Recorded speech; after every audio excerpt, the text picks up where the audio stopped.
We filming? Yeah. Cool. Okay, Friday we put out the call that you could win a bubble bottle by commenting in the post. We were overwhelmed with comments.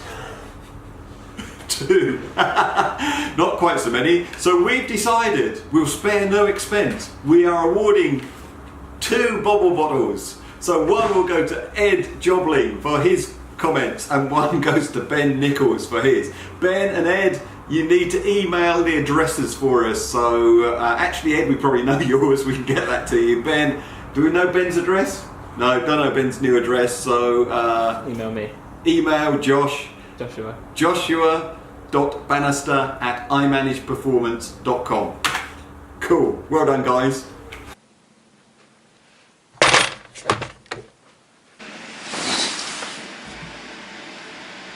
Okay, I've got a confession. I think Sunday and Monday I lost my vlogging mojo. But good news is, I think today I found it.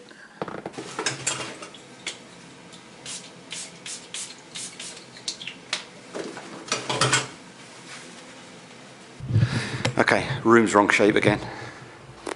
U-shape when I want a cabaret. So we're just changing all that around.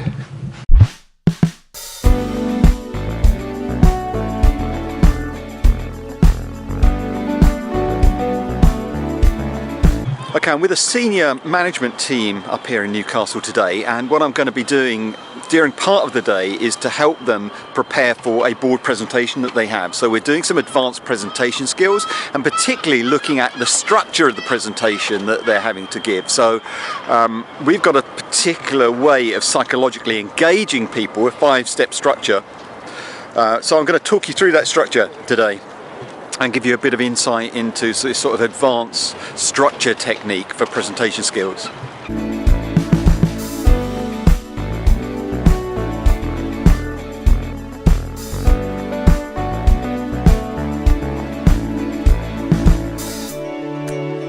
Okay, first thing to say is that this structure is kind of subliminal. It's never announced. This is a structure to help you prepare your presentation in a way that engages people, but you would never announce these 5 steps. You would never highlight them.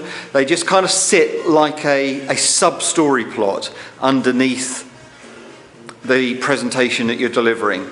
So 5 steps, but they don't ever get announced. They just sit there as structure for you in your presentation. Is that weird? Slightly. The first step I call me. It's all about orientation. What you need to do is to help the audience understand how they can relate to you by you connecting with the content of the presentation. So what you're trying to do here in the orientation piece is get people to know you, get them to learn about you, but you do that by talking about how the topic area, the presentation area, actually impacted you. What's your relationship with the topic? How do you interconnect with the topic? What sort of implications does the topic have on your circumstances in life? So you start the presentation covering the me, orientating people to you by connecting yourself with the content of the presentation. The second step is we, identification. So you've got people to connect with you, now you need the people to connect with the topic area. So in we, identification, what we're doing is we are throwing out as many examples as we can, loads of examples to cover everyone in the audience, to connect them with the content.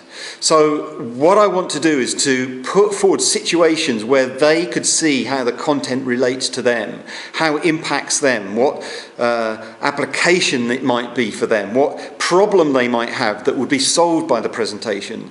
So I need them to identify it, to engage with it mentally, to go, okay, this is worth listening to because I can see how this applies to me in my life.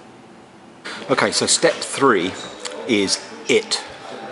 So it is all about illumination. It's the heartland of your presentation. It's the body, the middle of your presentation where you cover all the content, the main aspects of the topic that you're talking about.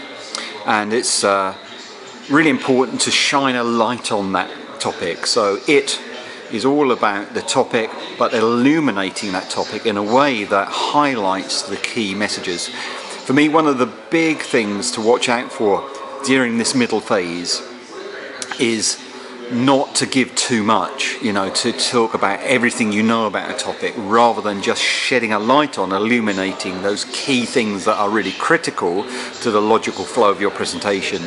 So just be aware of overdoing it and cut that back so that it's concise and tight and focused, and therefore sheds light where you need to shed light. So step 3, illumination.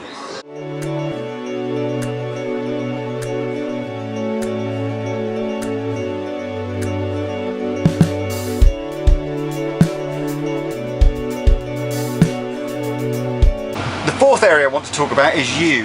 It's the application. So getting the group to understand what the application of the content of your presentation is. So if you've covered things in it that have an implication, need something to be done, then in that next stage, what we're doing in the use stage, the application, is applying that content to them and saying, this is what you need to do, this is the implication of what we have just covered. You're looking to help the person understand what their next steps are into making something happen. Okay, it's late now, and I kind of forgot about this last part of the vlog, to be honest. Been a busy day. I've delivered a day's training, travelled all the way from Newcastle down to Warwick Uni in Coventry, so that was a fair old trek. It's a long way, Newcastle. Anyway, I ended up running for the train. I managed to catch a slightly early one, which was really helpful. I still didn't get down here until gone 8 o'clock, and then grabbed something to eat and come back to my room, and I'm ready to sleep. I'm tired actually, but let me cover the final piece of the 5-part model. So we have done me, we, it, you. The 5th piece of this model is us. Us is inspiration. So what we're looking to do in the final part of our presentation is to inspire our people to action. So we want them to get on with the application that we talked about in you. We want them to do the things that we've suggested they need to do in you. And the way we do that is to inspire them by casting a vision of the future. So what that really means in practice is that you explain what the future will be like in the new state, within the new knowledge, or within the new application of whatever your topic area is. So the way you could do this, and the way I often do it, is to sort of cast the clock forward. Say, imagine we're 6 months from here, we're 12 months from here, we've put these things in place, we've made these changes, we've done this thing, we've applied this logic, we've put this new system in place.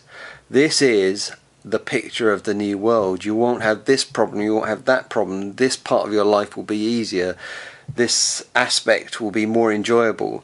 So you cast a vision of the future to inspire your people to action. And that's it really. It's, as I said at the beginning, a hidden storyline. You never announce it.